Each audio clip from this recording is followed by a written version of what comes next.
This is the 9th budget I've had the pleasure of presenting as Mayor, and I again want to thank the community of the Sunshine Coast for the trust they place in me and our council, particularly in what are very difficult times. I think it's fair to say that we've never had such incredibly difficult circumstances in which to frame a budget, and nor do I hope we see it again in the foreseeable future. The indications at this stage are that, subject to further review and validation, that we will see gross domestic product on the Sunshine Coast fall by as much as 14% in the June quarter. And that's a higher fall than we're seeing elsewhere in the state.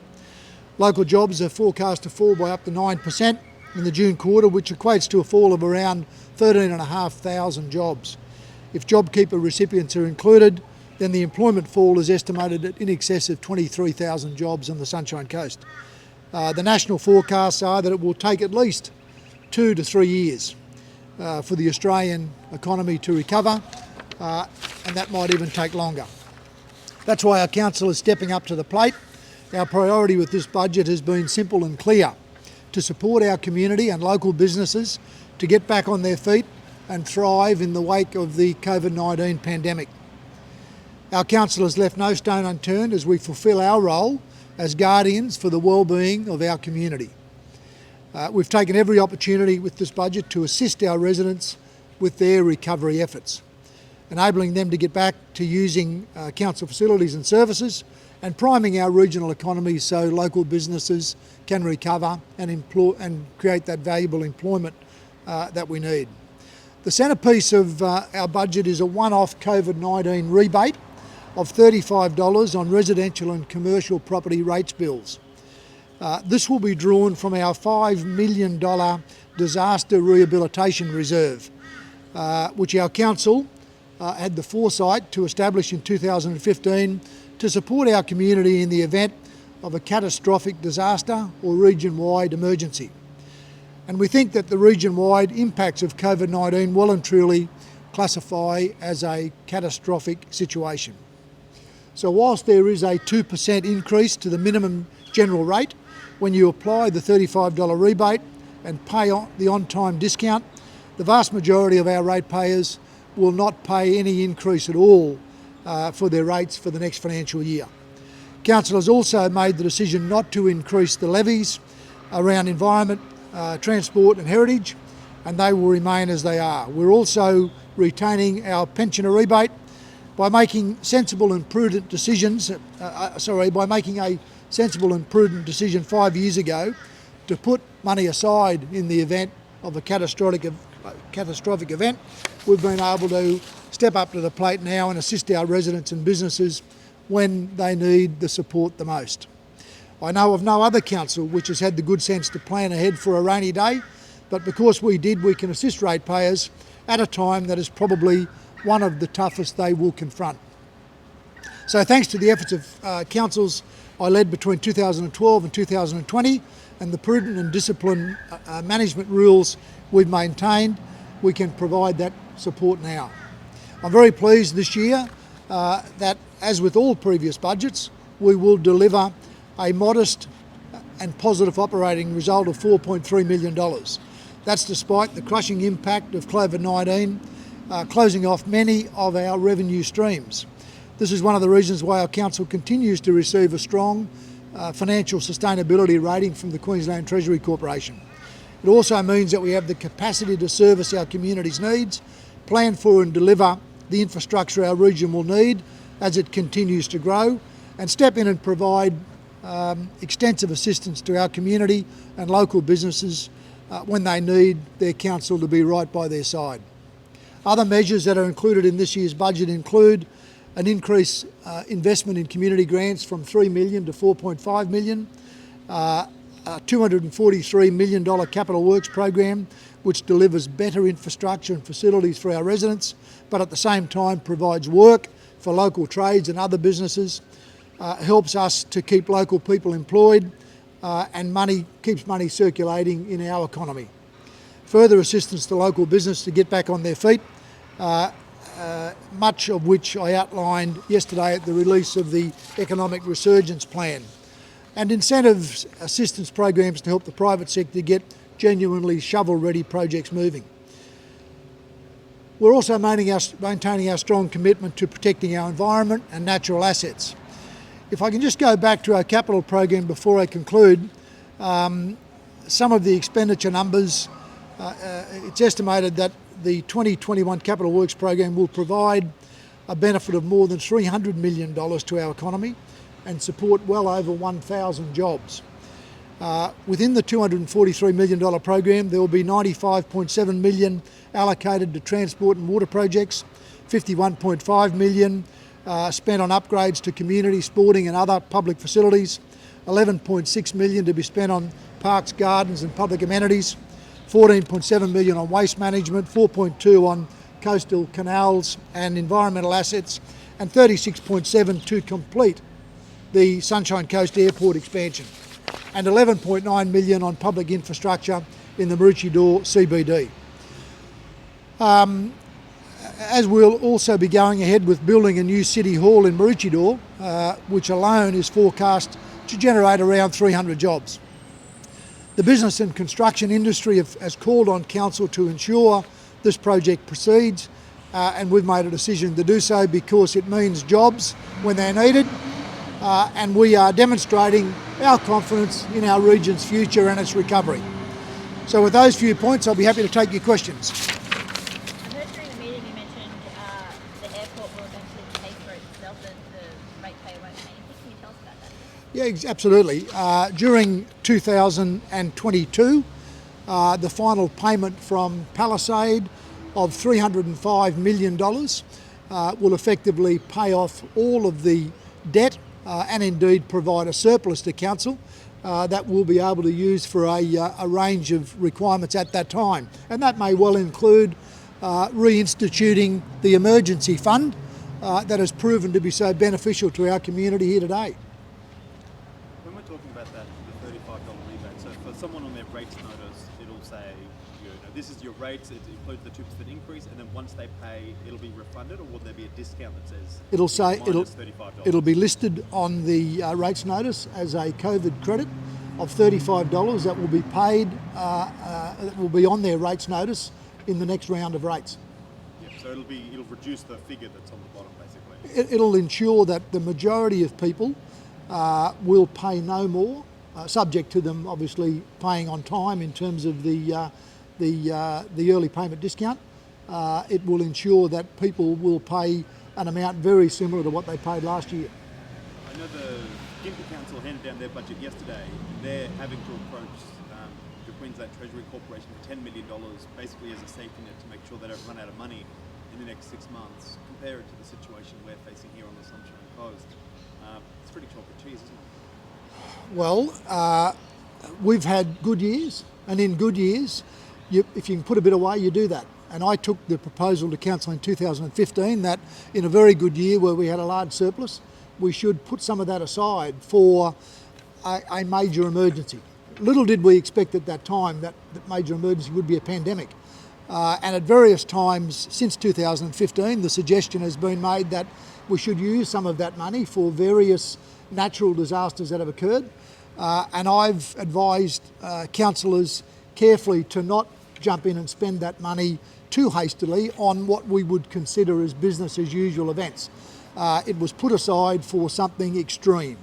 It might have been an extreme cyclone or an extreme flood or an extreme fire. It's turned out to be an extreme pandemic.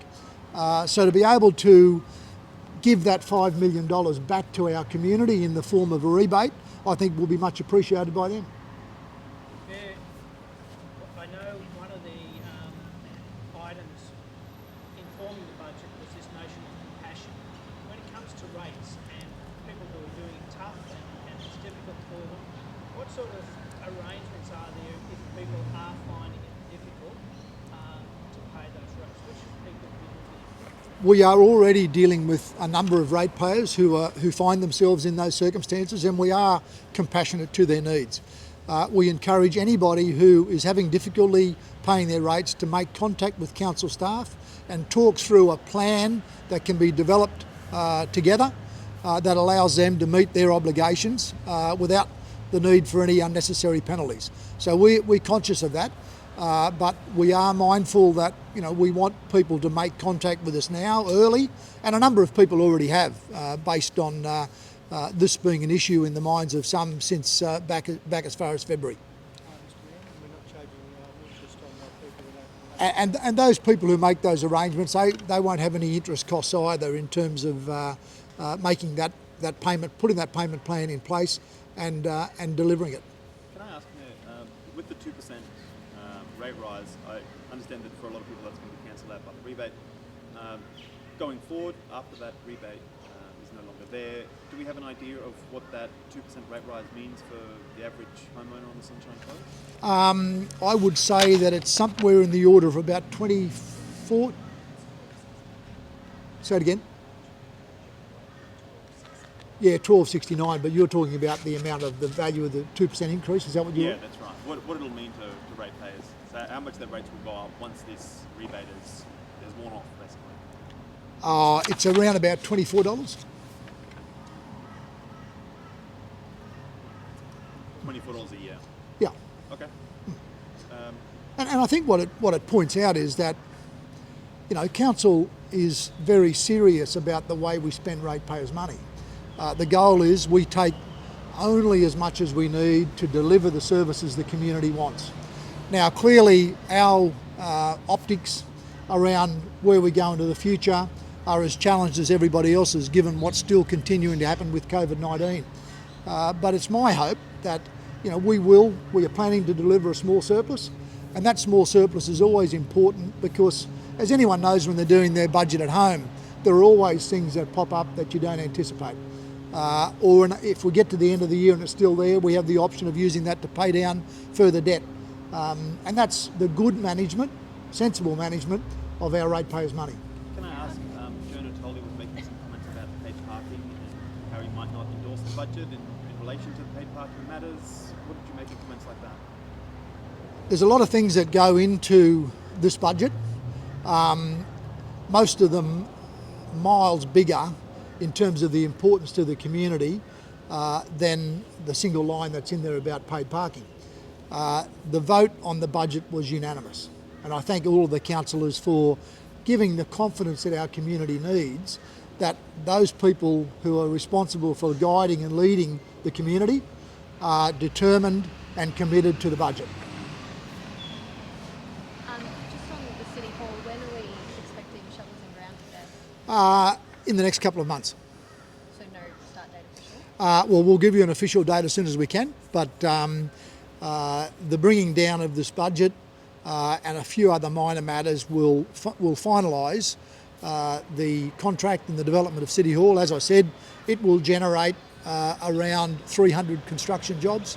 Clearly it will provide a modern and contemporary facility, but what it does is it demonstrates the confidence that we have in the development of our city centre.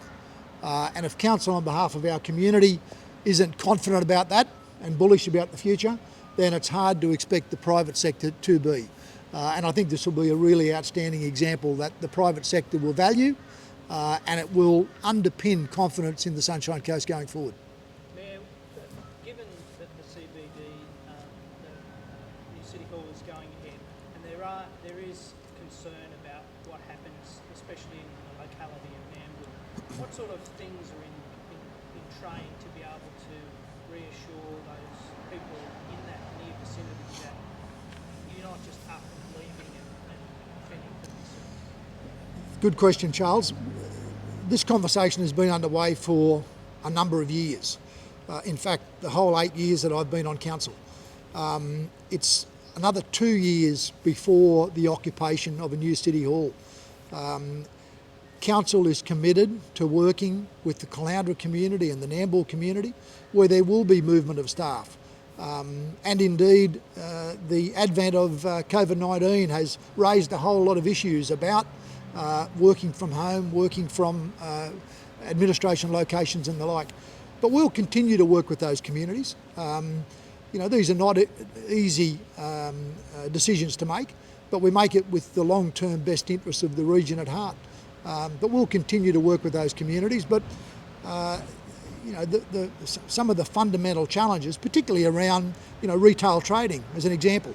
That's changed for a whole lot of reasons. That's got nothing to do with where council's located.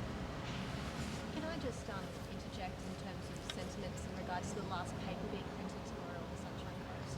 What are your thoughts on that, and I guess a new era moving forward? Well, I'm an old newspaper man from way back. I spent 30 years working in the newspaper industry, and I love newspapers. Regrettably, News Limited have made a decision to shut down, the majority of their regional, suburban and community newspapers. I think that will have a big impact on people's ability to, get the stories of the day, be kept up to date. That notwithstanding, you cannot ignore the fact that, particularly since the GFC, coming out of the GFC, the industry has fundamentally changed. The digital technology that is available today, people have chosen to get their information from there. And when you think about the dire impact that's had on those major classified advertising categories of jobs and real estate and cars, that's drifted away from newspapers. And as it's drifted away, regrettably, the resources that funded significant newsrooms have been undermined. As a consequence, we have fewer feet on the ground. I've been critical of some papers, in the Sunshine Coast Daily as one, that, in my view, focus too much on opinions and not enough on news. That's a challenge for them to determine with their new model as to digital news, whether that's what they want to focus on. Being an anchor to a progressive community isn't necessarily the way to go, in my view. Can I ask, there's discussion about the Brisbane Road car park development, the hotel development, is going to be discussed in council today. What sort of can you give us anything before that's discussed? Look, an update today? Look, I think that'd be inappropriate. It's a matter for council. It'll be discussed in public session. Anybody who wants to jump on the live stream can hear the debate. Other than to say it's a site on which people have had considerable expectation for some time, and part of it is already being rapidly developed as a 700-odd space car park, which will be vital. The balance of the land, a decision will be made on that today. And fair chance we'll find out who the developer is going to be? Well, it'll be all revealed in the public session, so you should have no difficulty at all. Okay, well, thank you all.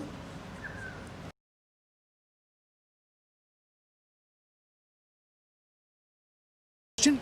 Yeah, Ted.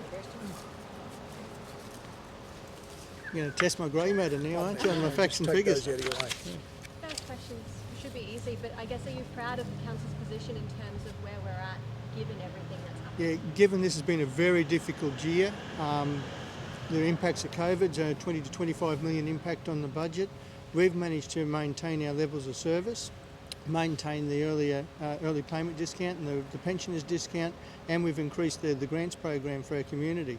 To do that in the backdrop of what we've just faced, I think has been a major achievement.